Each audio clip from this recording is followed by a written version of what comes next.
welcome back to episode 16 of the StackCast. We've taken a couple weeks off here, but we are back today with Todd Lewis of Epic Cash.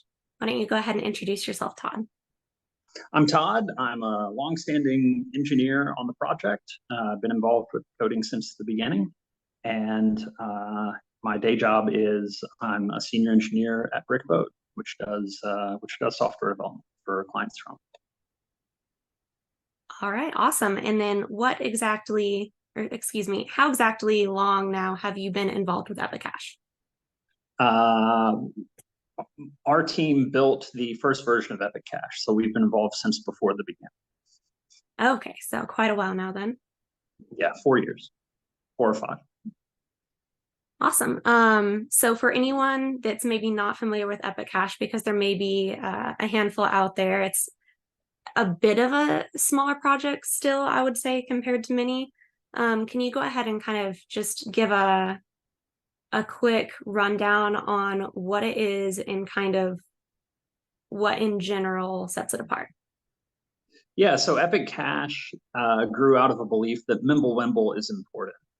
And Mimblewimble is, to my mind, the biggest innovation in crypto since Bitcoin, and addresses the one major problem that actually is acknowledged in the Bitcoin white paper in 2009, which is that transactions aren't private, and as a result, the coins aren't fungible.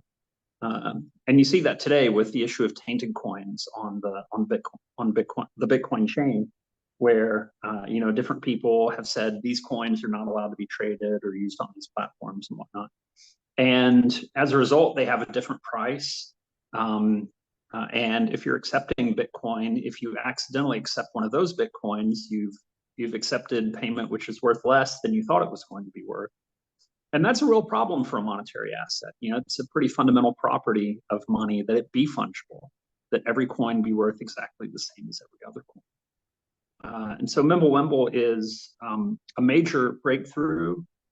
It's really important to making cryptocurrencies work properly as currencies, as monetary assets.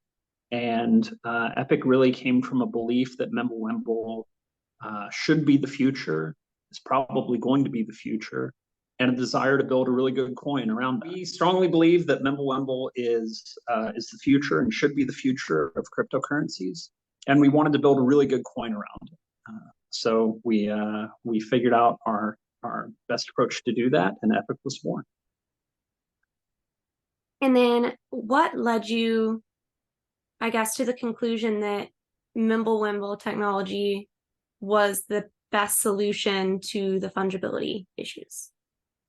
Yeah, so 2 things. Number one was a strong motivation that the fungibility problem was important, right? It's probably the biggest problem in blockchain technology and has been since 2009. So we were strongly motivated, and there were early efforts at different algorithms to provide fungibility. Zcash's ZK snarks and Monero are examples of that. But they're really complicated, and from an engineering perspective, especially when you're trying to have a system that's reliable, complexity is really your enemy. So the ZK snark white paper, for example, is 120 pages long, and it needs every bit of those 120 pages to explain the algorithm. It's really complicated. And Mimblewimble can be explained in 2 or 3 pages. It's mathematically a very, very simple approach, and it rests on some very simple mathematical properties of elliptic curves. And so the fact that Mimblewimble is a complete solution to the problem, and that it solves it simply, is just from an engineering perspective the most important attribute that it has. Right? I can read the white paper. I can understand the algorithm. It's not complicated. It rests on some pretty well-established properties of elliptic curves, and so it gives you a tool that you can really trust to solve the problem. And that's why, there were those previous efforts, but to my mind, Mimblewimble is the first one that actually worked, that really had all the properties that you need in order to solve the problem in the right way. And if we may get a little more technical here for a moment, would you mind explaining just in the most basic terms possible how exactly Mimblewimble works? Sure, and the math can be complicated, but what it does is not that complicated. So Epic is a pretty normal blockchain cryptocurrency. So you have, in your wallet, you have a certain number of coins, which you either created through mining or were transferred to you at one point. And you want to spend those by transferring them to someone else. So when you have a transaction, you have coins coming in and you have coins coming out.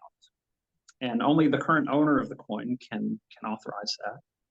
And when you construct a transaction let's contrast it with Bitcoin. In Bitcoin, you just say, I'm transferring X coins to person one, right? And the chain sees that and everyone on the chain can see it. In Mimblewimble, what it does is says, I have these coins coming in, and here's a mathematical proof that the quantity of coins that are going out is equal to the quantity coming in, but you can't see the quantities. And because you can't see the quantities, you don't know which coins are going where or who has what. And you can't establish that a transfer was significant or whether it was insignificant. The addresses are transient as well. There are no permanent wallet addresses the way there are with Bitcoin. So each transaction is its own universe, and all you know is that someone sent some coins in, someone sent some coins out, and that in the process, the total number of coins is not increased. And using those tools, you can do transactions without anyone externally knowing where the coins have ended up, because it's not visible on the blockchain, while still at the same time establishing the property that the total number of coins is still finite and is not increasing. The people aren't just putting in 10 coins and taking out 100 coins. And then there's the really funny part of this algorithm, because you actually have to prove two things. The first is that the number of coins out equals the number of coins going in. The second property is that none of them is negative, which is funny, because if you have one coin going in and then the two transactions going out are negative 100 and 101, then those sum up to 1. But of course, having negative coins over here you never spend, and positive coins over here that you do spend would have the effect of increasing the total number of coins in circulation, which would kind of destroy the blockchain. So you actually have to prove two things in Mimblewimble. But using zero knowledge proofs, you can mathematically prove that without having to show the quantities. And that's the really beautiful thing about them. So there are several other Mimblewimble based coins out there. I think probably, as far as I'm aware, the two kind of most well-known ones are probably Grin and Beam, right? Yep. How would you say Epic Cash really stands up against those and compares, and what really sets it apart and makes it unique? Sure. Well, Epic originally forked from Grin. And we have a lot of respect for the technical work that the Grin team did. There's a lot of really beautiful work that went in there that we appreciate a great deal. The thing we didn't like about Grin was the infinite coin emission. To be a monetary asset, different people have different opinions. Some people think inflation is a good thing and that monetary assets should always inflate so that people can't get wealthy off of just holding cash. Our perspective is, if we're bringing a coin into the market, we want to serve the interests of the people who hold that coin. So we felt pretty strongly as an ideological matter, not as an engineering matter, that the right thing to do was to have finite emission. And Epic just adopts the Bitcoin emission curve. So there will never be more than 21 million Epic. And the rate of emission is the same as Bitcoin. That's a model which we admired and which we copied. A lot of Epic is trying to be Bitcoin with Mimblewimble, right? To take the promise of Bitcoin and fulfill the final piece that in 2009 we just didn't have the technology for. And so that's probably the biggest difference with, or the motivating difference with Grin. The motivating difference with Beam is the language that it's implemented in. So Beam is implemented in C++, and Epic is implemented in Rust. Rust is a much safer language than C++ while still keeping high performance. And safety is really important in a cryptocurrency. You really don't want to have bugs and buffer overflows and the possibility of people compromising the software and doing illicit fund transfers. And Rust makes that a much easier challenge to tackle than C++ does. C++ is an older language, which relies a lot on developers to get things right, whereas Rust actually forces you to express in the language that the software is safe. So Rust is a much safer language, and we thought much more appropriate for this kind of project. And then the other difference with both of them is we use multi-algorithm proof of work. So Epic is a proof of work chain like Bitcoin.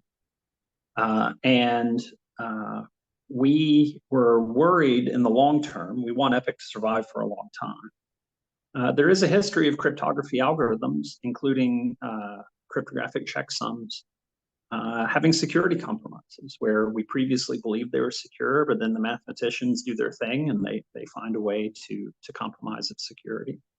And we really wanted Epic to be future-proof against problems in the algorithms. So we built it to support multiple algorithms from day one. We actively mine multiple algorithms on the chain and we switch between them. And the machinery inside of Epic is coded such that it's easy to add new proof of work algorithms. So if any of our algorithms is ever compromised mathematically, then we're able to quickly respond to that and switch to different algorithms.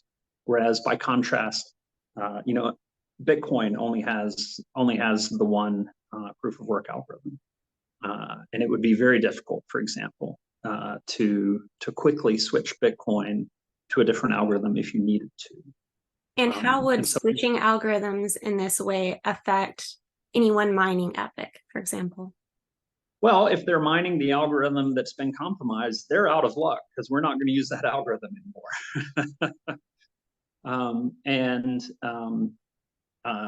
That's pretty fundamental. You just can't continue to use an algorithm which has been compromised. Of course. And I think everyone would understand that. But you can switch to the other algorithms, right? And the fact that we have the multiple algorithms also has the nice effect that it makes the coin more accessible for mining to different kinds of people. We have an ASIC-friendly algorithm, we have a GPU-friendly algorithm, and we have a CPU-friendly algorithm. And that's been nice for democratizing mining and really letting a lot more people participate than otherwise would if you just had one algorithm, which could be dominated by the hardware budgets of the miner. Of course. Let's see, this is gonna jump topic just a little bit, but it's something that I thought of while you were speaking, and I wanted to make sure that out here. I've noticed since I started looking into Epic a bit myself, probably about last year, that there seems to be quite a bit of interest in Epic Cash in countries in Africa, for example. I was wondering if you could maybe explain exactly why that is and what the benefits of Epic Cash are in communities such as this. Well, I mean, the reason why Epic is popular in Africa, I couldn't say because I'm not on the ground in Africa and I haven't seen the reasons why. I do think it makes a lot of sense for people in traditionally unbanked communities to pay attention to cryptocurrencies. And if you're looking at cryptocurrencies recently, then I think Epic does make a lot of sense. There's not the historical momentum behind Bitcoin in newer markets. The great tragedy to me of the fiat banking system is that you have a government-enforced oligopoly, and they extract their profits out of wealthy populations, but then they just don't serve less wealthy populations. And to me, one of the great promises of cryptocurrency is extending the monetary revolution to the parts of the world which don't really have effective money, and opening the doors to global trade for the people who need it most. Trade, not charity, is the best way to lift people out of poverty. And fungible international money is the right way to do that. So I for one, am really happy that we're seeing a lot of uptake in Africa. I think it's a market. I thought it was a very interesting thing that stood out to me that I haven't seen with every project that I've looked into. Yeah, I think we have the possibility of really doing a lot of good, and we certainly try on the engineering team to build the machinery to help that to happen. One thing that I wanted to go ahead and ask about that has come up a lot from my experience in Telegram groups and spaces like this online, is the issue around the kind of back and forth nature of transactions on Mimblewimble. And I'm sure you can explain this better than I can, but could you kind of go into that for a moment and just kind of explain what's going on there and what are the solutions to any complaints around that? Yeah, it's a big issue, and for some people it's a problem. Mathematically, Mimblewimble is a 3-step process. So the first person talks, and the second person talks, and then the first person has to talk again. And this is more complicated than the normal transaction protocols. And the typical way we deal with this is by having the parties be online and exchange messages back and forth. And then you have to open ports in your firewall or your router, and it creates issues there. The other way we do it is by exchanging messages as files, and then you can hook it up to Telegram or hook it up to WhatsApp, and exchange the messages that way. And that's a good approach in some environments. But the fundamental fact remains for now that Mimblewimble is a 3-step process. And so you have to find some kind of way to get the messages back and forth between the sender and the receiver in order to construct the mathematical proof, which is at the core of what Mimblewimble does.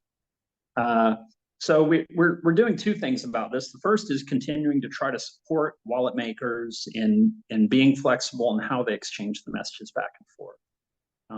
And trying to drive innovation in the user experience to make that an easier process. But then the other one is there's a lot of box for that. We do. Epic Box is a workaround.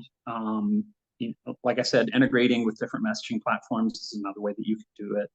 I joke sometimes about having carrier pigeon support. So that's one thing we can do, and that does make a marginal improvement. Often there are ways that you can get it to work really nicely for you. It's very dependent on the context and how the user's making use of the software, what device they're on, what their network environment is, etc. But the other aspect is there's a lot of cryptographic investigation going on into trying to create a version of Mimblewimble which does not require the 3 steps. And people have done very interesting prototypes in this direction, proof of concepts that make me very hopeful that we can get it down to 2 steps or 1 step. But they're not advanced enough yet that we really know them to be secure to the level that we know Mimblewimble to be secure. So we're actively watching them with a lot of attention, but we're not going to switch to it until we know that it's safe. Of course. Right? But I do think the future is hopeful in terms of making Mimblewimble easier to work with and requiring fewer message exchanges back and forth. And in the meantime, we'll just continue to try to improve the user experience and solve those problems for users as best we can, depending on how they're using the software. Basically. But examples going back to a lot of the posts from people in African communities around Epic Cash, for example, talking about how they put a phone in someone's hand with an app and go, hey, you know, do this, try this right now. Do you think that's kind of the best approach, or do you think there is maybe an easier way to try to onboard people interested in maybe trying to transact with Epic Cash a little bit, who may be in an unbanked kind of community, or maybe they're not and they just kind of want to try to make smaller steps out of the traditional financial system? Sure. So this is more of a people question than it is a technology question. Yes. And in some ways, that makes the engineer the worst person to ask, because we're great at technology and terrible at people, right? But I'll say a few things. What we have done on the technology side is we try to make sure that the software remains small, so it can be targeted to small devices, and we've been very successful at that. You know, anywhere in Africa, for example, you mentioned as an example, you can order modern phones off of AliExpress, and the China Post will deliver them to you for $25, $50. You can have a modern Android phone which is capable of running Epic. So we have Epic running on the ARM platform. The code size remains small, so we're very friendly to being put on personal devices, not just on big servers. But then, as far as how to get people to be aware of it and to take it and actually use it, I'm not an expert on it, but I do think that our community outreach in Epic has been very successful at finding lots of communities who have a need for digital money, and finding ways to reach out to them and connect with them in ways that work. And I admire this work from afar because it's not what I'm good at.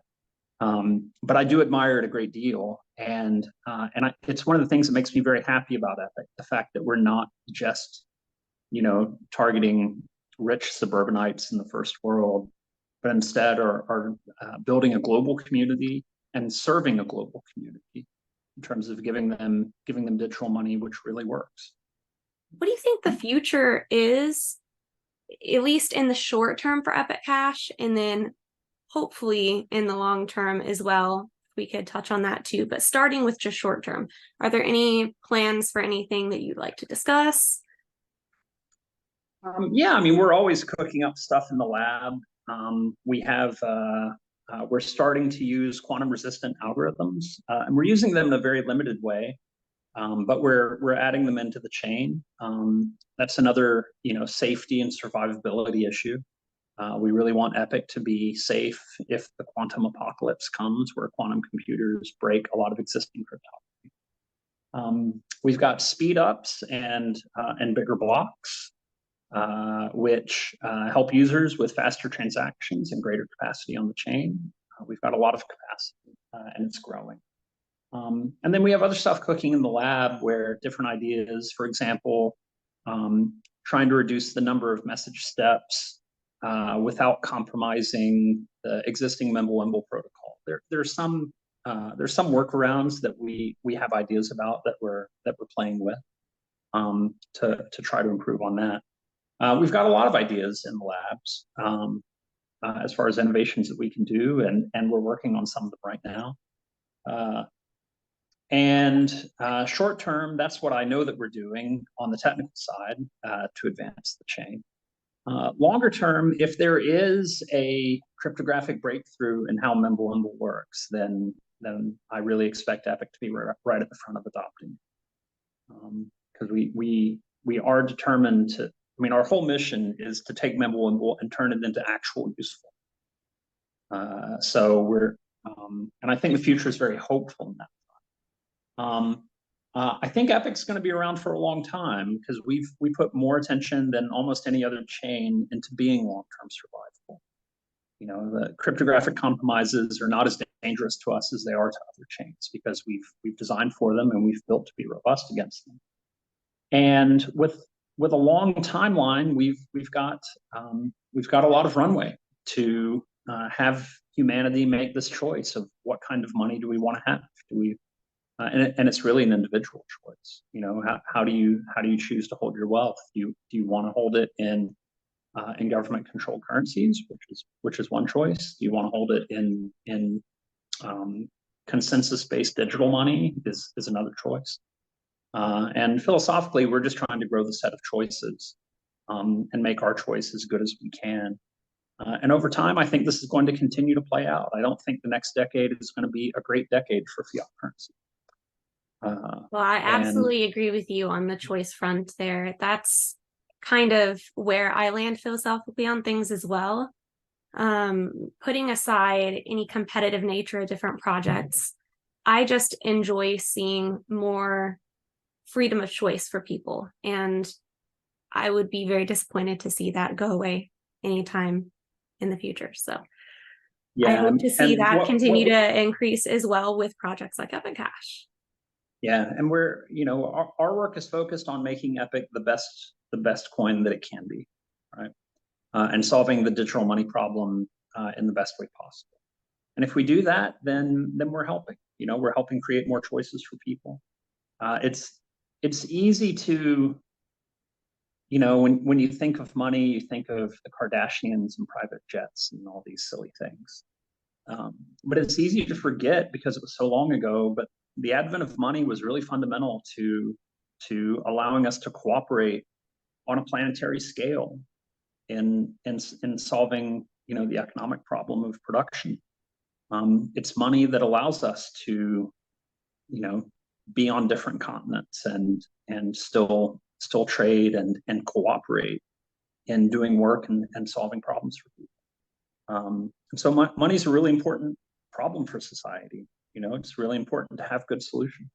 And I'm really happy for the chance to be able to work on this project and try to add solutions and choices for people to look at. And I think Epic is a good one in many ways. We continue to work to try to make it better. Absolutely. And we're in a time right now where there's so many threats to this kind of philosophy in general, I think. And it's a little bit scary, but I'm hoping to see these projects kind of stand strong against some of that pushback and hopefully survive and continue to grow despite it. So yeah, I'm not too scared for the simple reason that you can write Mimblewimble on a t-shirt, you know, including the elliptic curves. And unless we have such a closed society that we're regulating what you're allowed to write on a t-shirt, I'm pretty sure that the understanding of how to do these things is going to survive. And people are going to continue to understand how to do the pretty straightforward math of how to construct coins like this. So I'm not very worried about you know, people disliking what we're doing or making it illegal or impossible or whatnot, because it's a very small genie and it's very, very hard to catch it and put it back in the bottle. Exactly. It's very hard to have the ability given to people, or I mean, I guess allowed, unfortunately, would be the way to put it. And then suddenly go take it away and then have that go over well. Historically, I don't think that's worked. What would that even mean? You're not allowed to tell your CPU to perform multiplication instructions in a certain order. I mean, you know, it's in a world where, you know, every toaster and refrigerator has a processor powerful enough to run this technology. You know, it's really pretty impractical to try to put the genie back in the bottle. And understanding the elliptic curves and Mimblewimble continues to grow. We have lots of copies, and so I'm not too worried about that. I think the thing for us to do is just continue the work. You know, continue to try to make these systems work as best we can, and that's what we're trying to do with Epic. Well, it's encouraging to hear you say that. Good. So, do you have much of a social media presence at all? I have a Twitter. I'm Todd G. Lewis. And as I mentioned, I work at Brickabode, which builds wonderful software for people all around the world. So if you do need software built, feel free to email us at winning@brickabode.com. BRICKABODE. All right. Well, Todd, thank you so much for taking time to speak with me today and kind of Yeah, laying thank you, everything Alexi. out about Epic for people. I've been wanting to speak to someone working on the project for a while on here, and it just hasn't happened yet until now. So this has been great. Happy to make it happen. So thanks. It was a lot of fun, and talk soon. Yeah, we'll go ahead and wrap this up for now. And until next time, thank you guys for watching.